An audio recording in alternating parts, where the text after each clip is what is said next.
Après la hausse du prix de l'électricité, c'est les factures du gaz qui vont flamber prochainement. Non, elles ne flamberont pas. Je coupe court tout de suite à tout cela. Les factures de gaz resteront stables. Elles sont stables depuis que nous sommes sortis du bouclier énergétique. Je veux juste rappeler la cohérence des choix du gouvernement. Quand les prix du gaz et de l'électricité ont explosé, une fois encore, à cause de la crise en Ukraine, à cause aussi de difficultés sur nos réacteurs nucléaires, je le reconnais bien volontiers, mais la cause principale, c'est la guerre en Ukraine. Nous avons massivement protégé pendant 2 ans. Ça a coûté 90 milliards d'euros. On ne va pas dépenser 90 milliards d'euros comme ça éternellement.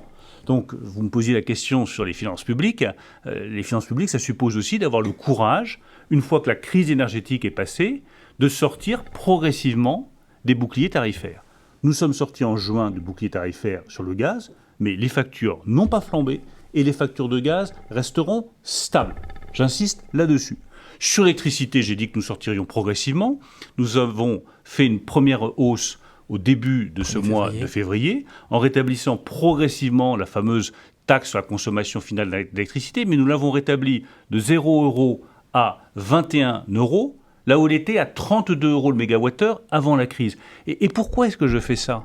Parce que ça finance, une fois encore, les investissements nécessaires pour l'avenir, ce qui garantit notre indépendance en matière de production électrique et évitera que demain, nous soyons exposés à une nouvelle flambée des prix du gaz ou à une flambée des prix du pétrole parce que les pays du Golfe auraient décidé de restreindre leur production et que les prix flamberaient.